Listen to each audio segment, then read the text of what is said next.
happy wedding from an old dear friend. Old dear friend. What is that? Who is doing this to me?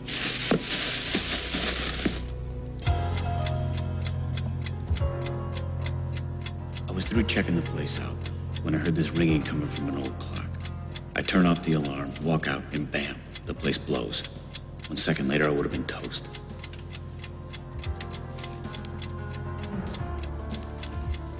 Bob.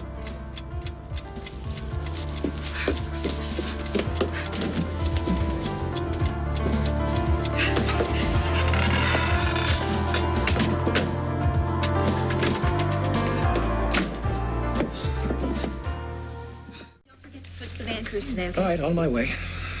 A news director's life holds such glamour, eh, Mo? So, how about those promos? Flawless. You are a wonder. Oh, they'd have to be perfect with a dynamic duo producing them. Really, you two are so clever and concerned. Freddie and Coleman, a match made in... I'm out of here. Hey, didn't you have a wedding or something, Molly? Right. Right, your cousin's wedding. You must be so excited. So are you the, maid of... or, maiden of... I always forget how to say that. Are you the lady of honor? Honor. Funny you should mention that. Well, I'm gonna make sure everyone's ready for the next broadcast. I'm worried because I don't want any of our little escapades to come back to haunt me. What? Like a little upchuck sandwich. Oh, thank God you got rid of those leftovers, but... What did you do with that ipecac syrup that you laced it with? Sit down, Freddie. You and I are going to listen to the whole beautiful song together. Oh, I know the context, you sneaky little weasel. Kill Molly's career and take her job. No, I would never do that, Molly. But using ipecac syrup to make me throw up? Really, Katie, that is low even for you. Were you so anxious to get your little all-American puss on TV that you'd make me physically ill? No, Molly, I didn't do it. I didn't do it. Oh, no, you just sat back checking your lip liner while I was off losing my lunch. I didn't even know the syrup was in the sandwich until after you ate it. But you could have come to me and said, Molly, don't eat that sandwich. Stop. It's going to make you sick. No, but you didn't. I couldn't. It was too you were late. too busy sucking up news copy, Katie. While I was off heaving my guts out, you were practicing for your on-air anchor debut. No, Molly, please. This was not a plan. I didn't think this out. It just happened. Because you made it happen. Listen closely. As of today, your career has come to a dead halt.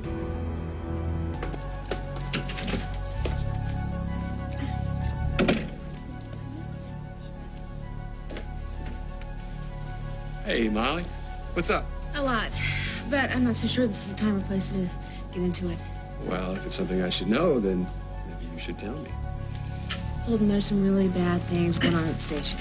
How bad? There you are. Come on, honey. It's time for you to get into your maid of honor dress. Okay. Okay, All right. It'll hold, but you are not going to believe it. Just tell me what you want and make it fast, please. I've already told you. Your wedding day is going to be even more memorable than you've imagined. You told me on the phone that I couldn't get married and that I should know the reason why. You want to tell me what you meant by that?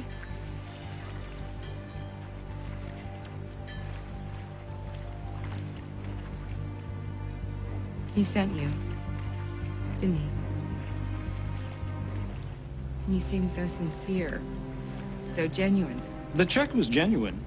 The rest, I'm afraid... But why pull the rug out from under me now? I've gotten married before. No, indeed you have. Mrs. Munson, Mrs. Dixon, Mrs. Snyder even. Pity. This time you wouldn't have had to have even replaced the monogram towels. So he knows the whole story. How I blew it with Rosanna's money. Ah, yes.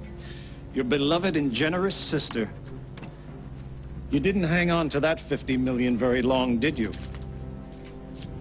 After which, you were reduced to working as a lavatory assistant. From there, working at Al's waitressing was a definite move up. Well, if he knows all of this, then he knows that this time I did not blow it. I took you at your word about that check.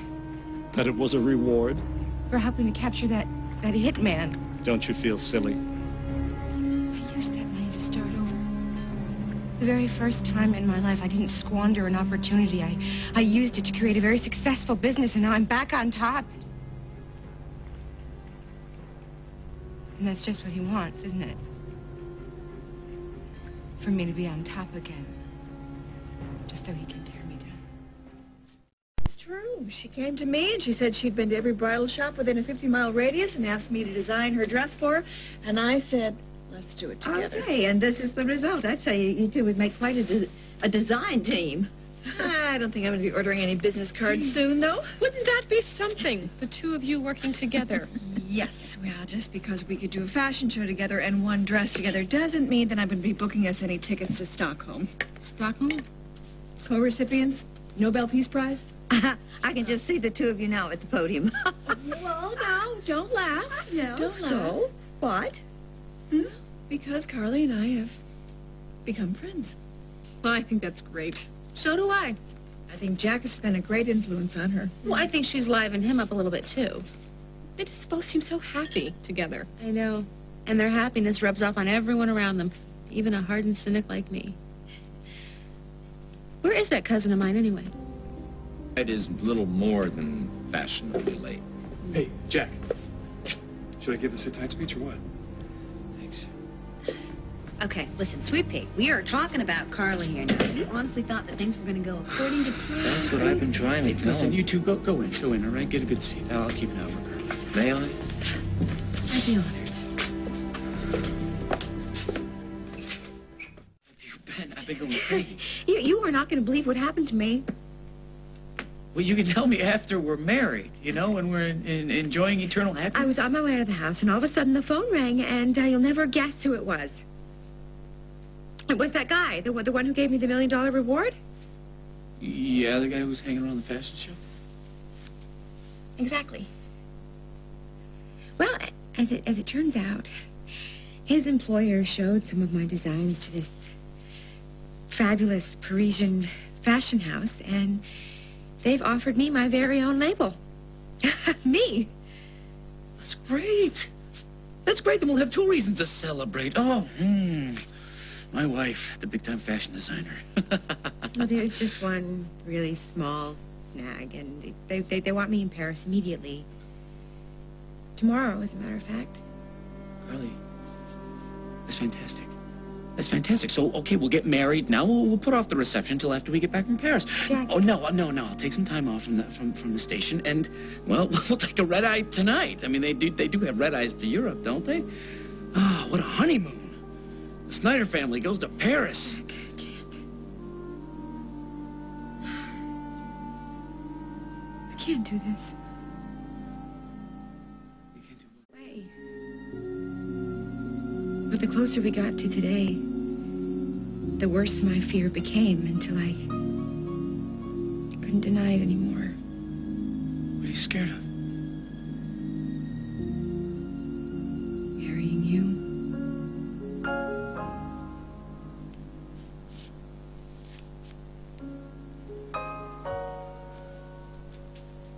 So you're saying you don't want to get married? No. That's not what I'm saying. Wait a minute. All the things you said, all the plans we made, that was all a lie? No. No, it wasn't a lie. I wanted that life, Jack. The house on the hill. Having dinners with family and friends. Growing old with the man I love. But a phone call changed all that. I was just fooling myself all along. Making myself what I'm supposed to want. But what if I wait? What if I go to Paris, I get this whole label thing up and running? Who knows, I'll probably be completely bored within a couple of months, a year tops, and I'll miss you like mad. And then when I come back,